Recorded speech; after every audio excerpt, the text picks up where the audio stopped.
ओम शांति। आज बाप दादा के 18 दिसंबर 1991 के चले हुए अव्यक्त रूप के मधुर महावाक्यों पर हम मनन और चिंतन करेंगे। आज की मुरली का विषय है हर कर्म में ऑनेस्टी का प्रयोग करना ही तपस्या है। वाह, क्या शानदार डेफिनेशन है। आज बाप दादा चारों ओर के सर्व तपस्वी कुमार और तपस्वी कुमारियों में तपस्या की विशेष निशानी देख रहे हैं। तपस्वी आत्मा की विशेषताएं पहले भी सुनाई हैं। आज और विशेषता सुना रहे हैं। तपस्वी आत्मा अर्थात सदा ऑनेस्ट आत्मा। ऑनेस्टी ही तपस्वी की विशेषता है। ऑनेस्ट आत्मा अर्थात हर कर्म में श्रीमत में चलने में ऑनेस्ट होगी। ऑनेस्ट अर्थात वफादार और ईमानदार। श्रीमत पर चलने के ऑनेस्ट अर्थात वफादार। ऑनेस्ट आत्मा स्वतः ही हर कदम श्रीमत के इशारे प्रमाण उठाती है। उनका हर कदम ऑटोमेटिक श्रीमत के इशारे पर ही चलता है। जैसे साइंस की शक्ति द्वारा कई चीज़ें इशारे से ऑटोमेटिक चलती हैं, चलाना नहीं पड़ता, चाहे लाइट द्वारा चाहे वाइब्रेशन द्वारा स्विच ऑन किया और चलता रहता है। लेकिन साइंस की शक्ति विनाशी होने के कारण अल्पकाल के लिए चलती है। अविनाशी बाप के साइलेंस की शक्ति द्वारा इस ब्राह्मण जीवन में सदा और स्वतः ही सहज चलते रहते हैं। इसमें बाबा ने जो कहा ऑनेस्ट अर्थात वफादार और ईमानदार। श्रीमत पर चलने के ऑनेस्ट अर्थात वफादार। एक होता है ऑनेस्टी के दो अर्थ बाबा ने बताया। एक तो जो आपको शिक्षा मिल रही है उसको प्रॉपरली फॉलो करना, वो तो हो गया शिक्षा को धारण करना। और फिर उस धारणा के कारण से अपने जीवन में ऑनेस्टी लाना। दो हिस्से हो गए ना। वैसे जो व्यक्ति है वो तो जो है जैसा होगा, ऑनेस्ट भी हो सकता है, डिसऑनेस्ट भी हो सकता है, मिक्स भी हो सकता है। लेकिन जहाँ ऑनेस्टी का सवाल आता है, ऊपर से हमें कुछ ऐसी शिक्षा मिलती है जिसको श्रीमत कहते हैं, सर्वश्रेष्ठ शिक्षा, जिसको धारण करने से व्यक्ति में ऑनेस्ट रहने की शक्ति आती है। और ऑनेस्ट रहना फिर मन वचन कर्म में वो उसका प्रत्यक्ष रूप है। तो इनपुट होगी तो आउटपुट होगा ना, इसलिए दो शब्द यूज किया। ब्राह्मण जन्म लेते ही दिव्य बुद्धि में बाप दादा ने श्रीमत भर दी। ऑनेस्ट आत्मा उसी श्रीमत के इशारे से नेचुरल सहज चलती रहती है। यानी बुद्धि को चेंज कर दिया ना, दिव्य कर दिया। तो जैसे किसी चीज़ का रूप चेंज कर दो तो सब उसी अनुसार होगा। अब किसी को हरी ऐनक पहना दो तो क्या होगा, उसको हरा ही हरा दिखेगा। कहा जाता है ना, सावन के अंधे को हरा ही हरा दिखाई देता है, क्योंकि जिस वक़्त उसकी आंखें गईं उस समय सब हरा ही हरा था। तो लास्ट साइट उसने हरी ही देखी। इसको अंत मते सो गते भी कहते हैं। तो भाव इसका ये है कि भगवान ने हमारी बुद्धि को, जो आसुरी बुद्धि थी, उसको दिव्य कर दिया। तो दिव्य बुद्धि वाला तो आसुरी तो उल्टा सोचता है, तो आप ही सीधा सोचेगा। ऑनेस्ट की पहली निशानी हाँ, हर सेकंड, हर कदम श्रीमत पर एक्यूरेट चलना। अब जैसे कहते हैं कि कुछ समय पहले के लोग ऑनेस्ट थे, जो डेली धीरे धीरे अब कंप्लीटली डिसऑनेस्ट बन गए। तो उस वक़्त किसी को कोई ब्राइब दे, रिश्वत दे, ये ले लो, तो ऑनेस्ट व्यक्ति क्या कहता था कि नहीं। क्यों कहता था? मेरा परिवार है। वो कहता था कि इस बेईमानी की कमाई का असर मेरे परिवार पर भी जाएगा। और आज क्या सिचुएशन हो गई, वो रिश्वत मांगता है, कहता है मेरा परिवार है, कि मुझे इस पैसे से परिवार को पालना है। फ़र्क हो गया ना। बाबा कहते चलते सभी हैं, लेकिन चलने में भी अनेक प्रकार की भिन्नता हो जाती है। ये जो बाबा ने कहा श्रीमत पर एक्यूरेट चलना, उसका रहस्य क्या है, भावार्थ क्या है? हूबहू, यानी बाबा ने किसी चीज़ को करने को कहा है उसको करना, किसी को निषेध कहा है तो निषेध रहना, और हर कंडीशन में रहना। ये तो हो गया एक्यूरेट। और कहीं कॉम्प्रोमाइज़ कर लेना, क्योंकि बाबा की श्रीमत को भी व्यक्ति अपनी अकल के अनुसार ही इंटरप्रेट करता है। मान लो बाबा ने, कोई मिलिट्री वाला है, वो बाबा का बच्चा बन गया। बाबा कहता है कि बच्चे अपने मेस में उनको खाना पड़ता है, अपना तो बना नहीं सकते, ये मेस में खा लिया करो। उनको कह दो आपके भोजन रोटी में, उसमें सब्जी में प्याज ना डाले। बाबा सिखाता है। अच्छा, अब इसके ये ले लिया। अब एक दूसरा व्यक्ति है, वो मिलिट्री में नहीं है, वो कहीं बाहर खाना ऑफ़र किया जाता है, तो कहते हैं भाई प्याज ना डालना, मुझे खिला दो, प्याज मना है। अब वो मिलिट्री वाले के लिए था, ये थोड़ी कहा कि तुम खाना खा सकते हो। तो हो गया ना डिसऑनेस्टी, कंप्रोमाइज़ हो गया। डाइल्यूट कर लेता हाँ, है। कंप्रोमाइज़ कर लेते हैं प्रिंसिपल से। कोई सहज और तीव्र गति से चलते हैं, क्योंकि उस आत्मा को श्रीमत स्पर्श सदा स्मृति में रहने के कारण समर्थ है। यह है नंबर 1 ऑनेस्टी। हमने एक बहन को देखा था, उसका कहीं से आई थी, दिल्ली में फर्स्ट क्लास कूपे में उसकी सीटें बुक थी। तो एक मैरिड कपल आया, सीटों में थोड़ा आगे पीछे होता ना नंबर, तो मैरिड कपल ने कहा, नया मैरिड कपल आया, कि बहन जी आप अपनी सीट हमें दे दो, हमारी। तो उसने कहा नहीं, तुम लोग भोगी हो, तुम भिखारी हो। अच्छा, दूसरा क्या सोचता है, कम प्रिंसिपल जो होगा वो कहेगा ये तो दुनिया में चलता ही है, ट्रेन में तो लोग बैठते ही हैं। अपनी सीट नहीं छोड़ी उसने, कि मैं इसकी निमित्त ना बनूं। तो ये है ना प्रिंसिपल। नंबर 1 आत्मा को सोचना नहीं पड़ता कि ये श्रीमत है या नहीं है, ये राइट है या रॉन्ग है, क्योंकि स्पष्ट है। दूसरी आत्माओं को स्पष्ट न होने कारण कई बार सोचना पड़ता है। बाबा ने पहले कहा था ना, ऑटोमेटिकली चलने वाली चीज़ें और थोड़ा थोड़ा अटेंशन देकर चलने वाली चीज़ें, फिर ऐसी भी हो तो धक्का मार के चलने वाली चीज़ें। उसी अनुसार बाबा कह रहा है कि जो और जिनको जन्म से ही दिव्य बुद्धि दे दी, दिव्य जन्म लेते, ऑटोमेटिकली चलेंगे। और जिनको बीच बीच में इधर उधर बुद्धि घुमाने की आदत है, वो अटेंशन देंगे, मैं वही श्रीमत पे चल रहा हूँ कि नहीं। किसी से वेरीफाई भी कराएंगे, मैंने ऐसा कर लिया है, क्या ये श्रीमत ठीक है नहीं, तो क्या मतलब हुआ। इसलिए तीव्र गति से मध्यम गति हो जाती है। साथ साथ कोई सोचता है, कोई थकता है। चलते सभी हैं, लेकिन सोचने और थकने वाले सेकंड नंबर हो जाते हैं। थकते क्यों हैं? चलते चलते श्रीमत के इशारों में मन मत पर मत मिक्स कर देते हैं। इसलिए स्पष्ट और सीधे रास्ते से भटक टेढ़े बांके रास्ते में चले जाते हैं।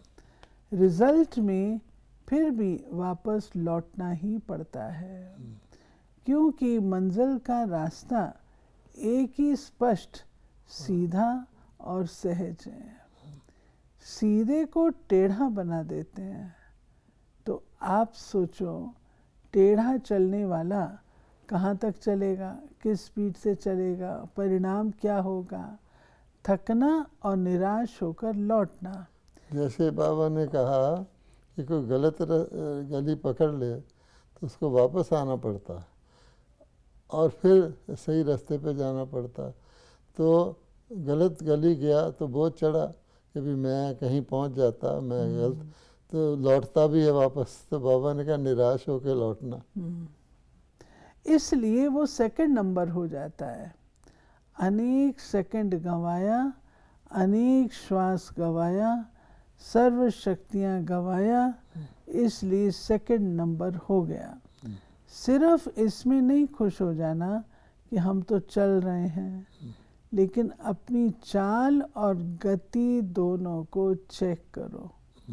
तो समझा ऑनेस्टी किसको कहा जाता है? चलता तो कछुआ भी है, हाँ। स्नेल होता है जो, वो भी उसकी स्पीड क्या होती है, कहावत है, ये तो स्नेल की स्पीड पर चल रहा है। तो इसलिए भगवान कहता है कि चल रहे हैं, बहुत सारे कहते हैं ज्ञान में चल रहे हैं जी, इतने साल से चल रहे हैं, लेकिन गति क्या है? ऑनेस्ट आत्मा की और निशानी, वो कभी किसी भी खजाने को वेस्ट नहीं करेगा।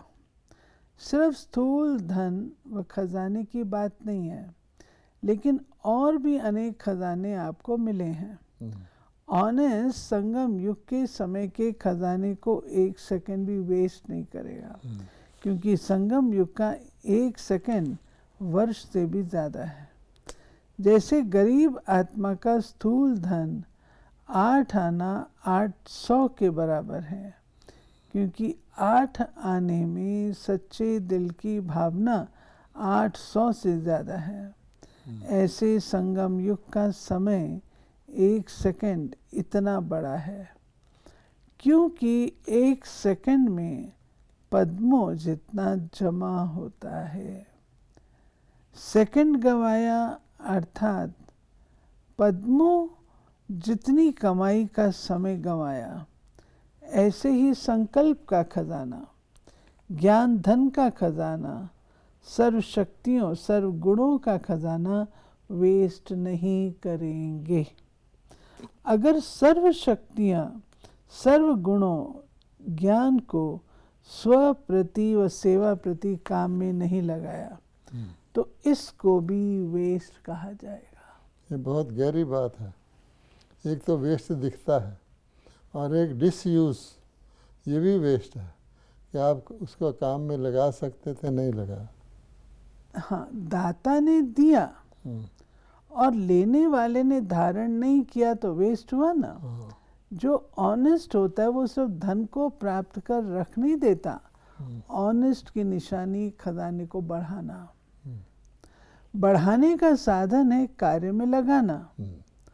अगर ज्ञान धन को भी समय प्रमाण सर्व आत्माओं के प्रति या स्व की उन्नति के प्रति यूज नहीं करते हो तो खजाना कभी भी बढ़ेगा नहीं।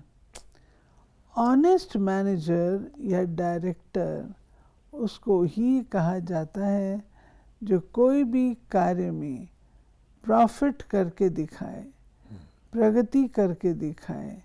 ऐसे ही संकल्प के खजाने को, गुणों को, शक्तियों को कार्य में लगाकर प्रॉफिट करने वाले हैं या वेस्ट करने वाले हैं। अब देखिए, कोई बहुत बड़ा बिजनेसमैन है, कोई कॉरपोरेट है, उन्होंने एक मैनेजर रखा एक ब्रांच में, और वो मैनेजर बहुत ऑनेस्ट है, किस ज़रा चीज़ में हेरा फेरी नहीं करता, लेकिन साल के एंड में प्रॉफिट कमाता ही नहीं।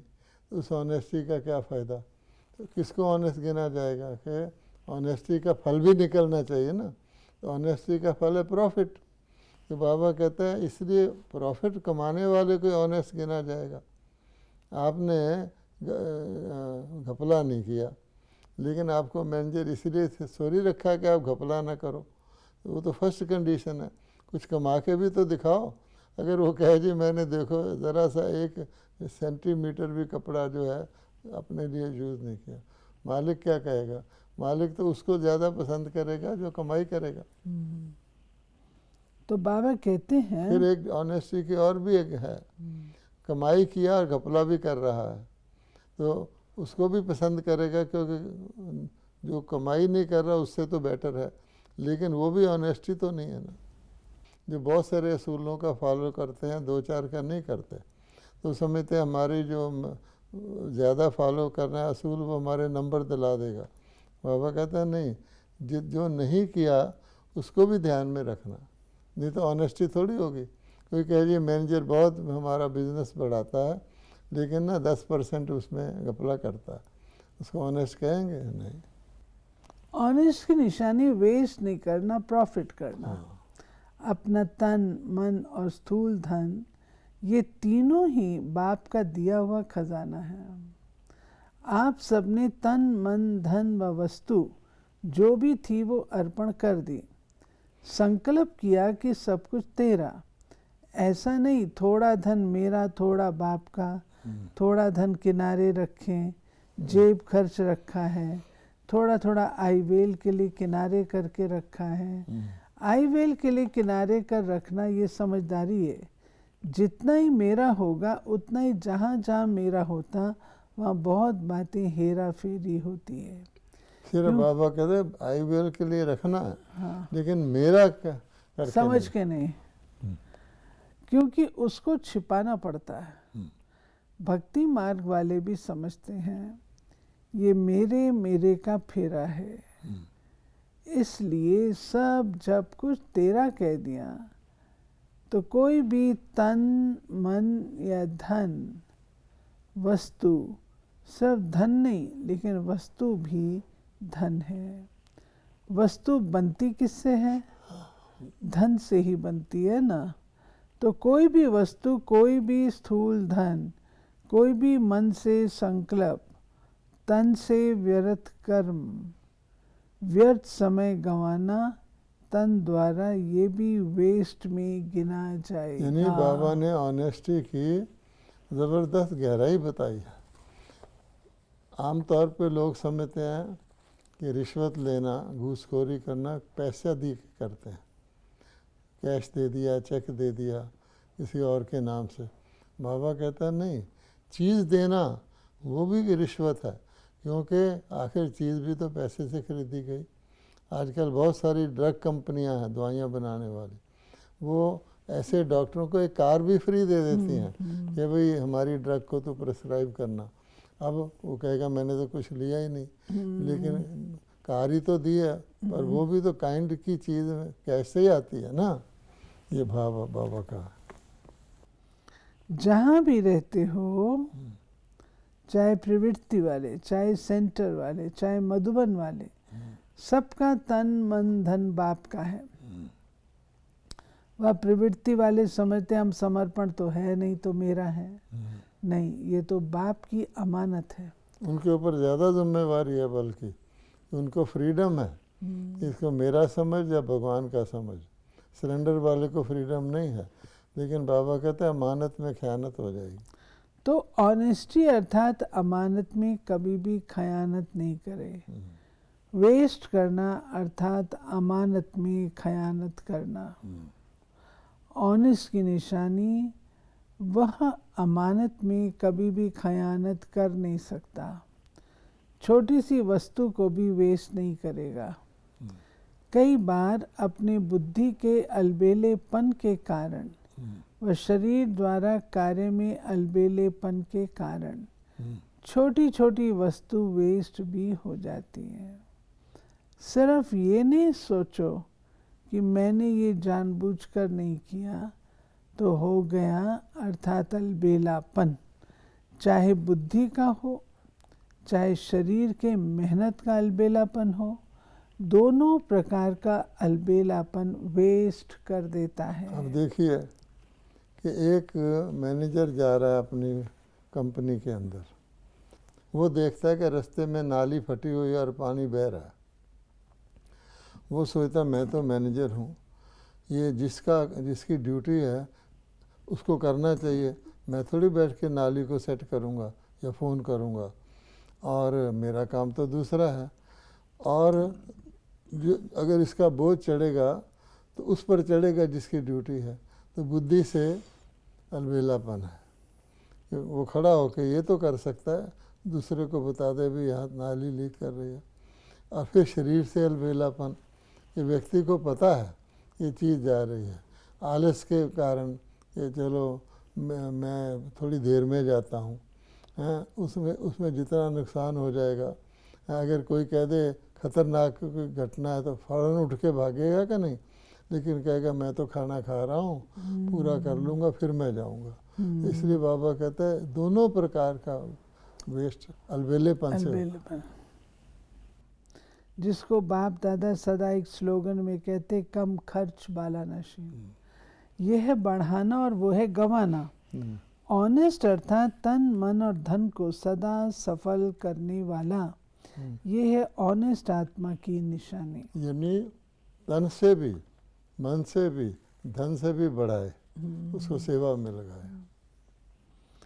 तो तपस्वी अर्थात ये सब ऑनेस्टी की विशेषताएं हर कर्म में प्रयोग में आवे। तपस्या का बाबा ने डायरेक्ट कनेक्शन ऑनेस्टी से बताया। क्यों कि आपको टेम्पटेशन आएंगे, अलबेलापन आएगा, टेम्पटेशन आएंगे ऐसे कर ले तो फ़ायदा तेरा हो जाएगा बजाय जिसके तुम निमित्त हो, या ये मेरा को नहीं करना है। तो बाबा इसलिए कहते हैं टेम्पटेशन भी आएंगे और कहीं रेजिस्टेंस होगी, सबको हटाते हुए। तपस्या का मतलब ये ना इधर हिलना ना उधर हिलना, जैसे वो सर्कस में रस्सी पर चलने वाला होता है, हर वक्त उसका रहता है इधर गिर जाएगा इधर गिर जाएगा, लेकिन वो अपना फोकस नहीं हटाता। तो तपस्वी अर्थात ये सब ऑनेस्टी की विशेषताएं हर कर्म में प्रयोग में आवे। ऐसे नहीं कि समाया हुआ तो सब है, जानते भी सब हैं, लेकिन नहीं। तपस्या योग का अर्थ ही है प्रयोग में लाना। अगर इन विशेषताओं को प्रयोग में नहीं लाते तो प्रयोगी नहीं तो योगी भी नहीं। ये सब खजाने बाप दादा ने प्रयोग करने के लिए दिए हैं, और जितना प्रयोगी बनेंगे तो प्रयोगी की निशानी है प्रगति। अगर प्रगति नहीं होती है तो प्रयोगी नहीं। कई आत्माएं ऐसे अपने अंदर समझती भी हैं कि न आगे बढ़ रहे हैं न पीछे हट रहे हैं, जैसे हैं वैसे ही हैं। और कई ऐसे भी कहते कि शुरू में बहुत अच्छे थे, बहुत नशा था, अभी नशा कम हो गया। तो प्रगति हुई या क्या हुआ? उड़ती कला हुई या ठहरती कला? तो प्रयोगी बनो। ऑनेस्टी का अर्थ है प्रगति करने वाले प्रयोगी। ऐसे प्रयोगी बने हो या अंदर समा कर रखते हो, खजाना अंदर ही है, ऐसे ऑनेस्ट हो। जो ऑनेस्ट होता है उसके ऊपर बाप का, परिवार का, स्वतः ही दिल का प्यार और विश्वास होता है। विश्वास के कारण फुल अधिकार उसको दे देते हैं। ऑनेस्ट आत्मा को स्वतः ही बाप का व परिवार का प्यार अनुभव होगा। बड़ों का चाहे छोटों का चाहे समान वालों का विश्वास पात्र अनुभव होगा। कि विश्वास के पात्र होना। आप देखेंगे किसी घर में बहू जाती है, उसका बिहेवियर इतना अच्छा होता है कि उसकी सास सारी चाबियां उसको दे देती है, तू संभाल। और किसी के उसके ऐसा देखती है तो चाबियां अपने पास रखती है, जा ये चाबी लगा के ये ले आ। तो विश्वास पात्र नहीं रहे ना, तो बाबा कहते हैं उसके लिए भी तपस्या की आवश्यकता है। तो बाबा कहते हैं ऐसे प्यार के पात्र, विश्वास के पात्र कहाँ तक बने ये चेक करो। ऐसे चलाओ नहीं कि इसके कारण मेरे में विश्वास नहीं है तो मैं विश्वास पात्र कैसे बनूं। अपने को पात्र बनाओ। कई बार ऐसे कहते हैं मैं तो अच्छा हूँ, मेरे में विश्वास नहीं, फिर उसके कारण लंबे चौड़े सुनाते हैं। वो तो अनेक कारण बताते भी हैं, कई कारण बनते भी हैं, लेकिन ऑनेस्टी, दिल की, दिमाग की भी ऑनेस्टी चाहिए। नहीं तो दिमाग से नीचे ऊपर बहुत करते हैं, दिल की भी ऑनेस्टी, दिमाग की भी ऑनेस्टी। अगर सब प्रकार की ऑनेस्टी है तो ऑनेस्टी अविश्वास वाले को आज नहीं तो कल विश्वास में ला ही लेगी। जैसे कहावत है, सत्य की नाव डूबती नहीं है लेकिन डगमग होती है। विश्वास की नाव सत्यता है, ऑनेस्टी है, तो डगमग होगी लेकिन अविश्वास पात्र बनना अर्थात डूबेगी नहीं। इसलिए सत्यता की हिम्मत से विश्वास पात्र बन सकते हो। पहले सुनाया था, सत्य को सिद्ध नहीं किया था, सत्य स्वयं में ही सिद्ध है। सिद्ध नहीं करो लेकिन सिद्धि स्वरूप बन जाओ। तो समय के गति के प्रमाण अभी तपस्या के कदम को सहज और तीव्र गति से आगे बढ़ाओ। समझा तपस्या वर्ष में क्या करना है? अभी भी कुछ समय तो पड़ा है। इन सब विधियों को स्वयं में धारण कर सिद्धि स्वरूप बनो। अच्छा, सर्व ऑनेस्ट आत्माओं को, सदा सर्व खजानों को कार्य में लाते आगे बढ़ाने वाली आत्माओं को, सदा तन मन धन को यथार्थ विधि से कार्य में लगाने वाली आत्माओं को, सदा अपने को विश्वास और प्यार के पात्र बनाने वाली आत्माओं को, सदा वेस्ट को बेस्ट में परिवर्तन करने वाली श्रेष्ठ आत्माओं को, देश विदेश में दूर बैठे हुए भी समीप सम्मुख बैठी हुई आत्माओं को बाप दादा का याद, प्यार और नमस्ते। सो ये थी प्यारे बाबा की आज की मुरली, जिसमें बाबा ने ऑनेस्टी के ऊपर हमें समझाया। दिल की और दिमाग की दोनों ही ऑनेस्टी अनिवार्य है। ओम शांति।